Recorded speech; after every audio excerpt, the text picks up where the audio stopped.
Hola amigos, como siempre aquí mostrándoles un trabajo más, en esta ocasión una lavadora marca de Evo. Estamos aquí en la casa del cliente. Me comenta que aquí la lavadora no está funcionando, no está lavando. Vino otro técnico y supuestamente le cambió la tarjeta que va en la parte de aquí. Ahorita les voy a mostrar. Si alcanzan a ver, ahí está la tarjeta. Tenemos lo que es nuestro timer de lavado, pero supuestamente pues le cambiaron la tarjeta, amigos, pero la lavadora pues no está funcionando. Le volvieron a hablar al técnico, pero pues ya no vino. Entonces ahorita vamos a cancelar lo que es la tarjeta, amigos. Estamos haciendo una prueba aquí con un timer, un capacitor. Tenemos conectado lo que es nuestro motor y ahorita vamos a girar esta perilla del timer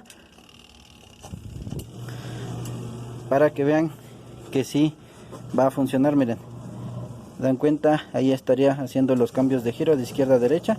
Ya igual aquí la señora le colocó un poco de agua y echó aquí unas sábanas para que viera que sí lava. Y pues bueno, le comento aquí a la clienta que sería esa opción de adaptarle un timer y cancelar esa tarjeta, porque pues al parecer tiene problemas con la tarjeta y ya supuestamente se la cambiaron, pero la lavadera sigue igual sin funcionar. Entonces pues aquí estamos realizando ese trabajo. Ahorita estamos haciendo esa prueba, amigos, igual para que viera la señora, la cliente de aquí de la casa, de la lavadora.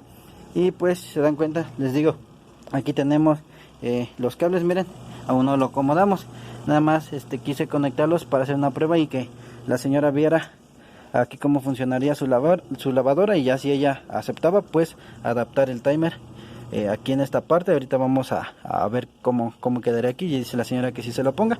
Ya nada más sería cuestión de acomodar el timer aquí, amigos, y pues como ven sí está lavando, amigos. Ahí estaría haciendo los cambios de giro de izquierda a derecha. Ahorita lo voy a acomodar para que vean cómo quedó instalado, amigos.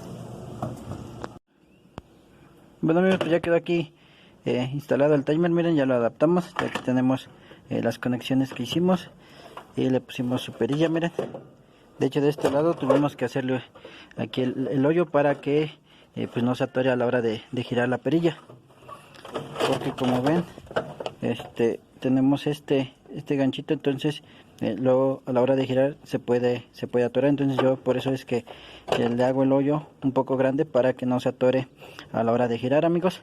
Y ahorita vamos a colocar la perilla nuevamente, y ya les digo, ya lo adapté, ya está funcionando la lavadora. Pues bueno, amigos, finalizamos aquí el trabajo de la lavadora marca Daewoo. Ya terminamos de instalar lo que es el timer. Nuevamente colocamos aquí la función de lavado. Mire, nuevamente le giramos para que haga la función de lavado y pues ya estaría lavando, amigos. Espero y les haya gustado el video. Suscríbanse al canal, hagan sus comentarios y nos vemos en el próximo. Bendiciones para cada uno de ustedes.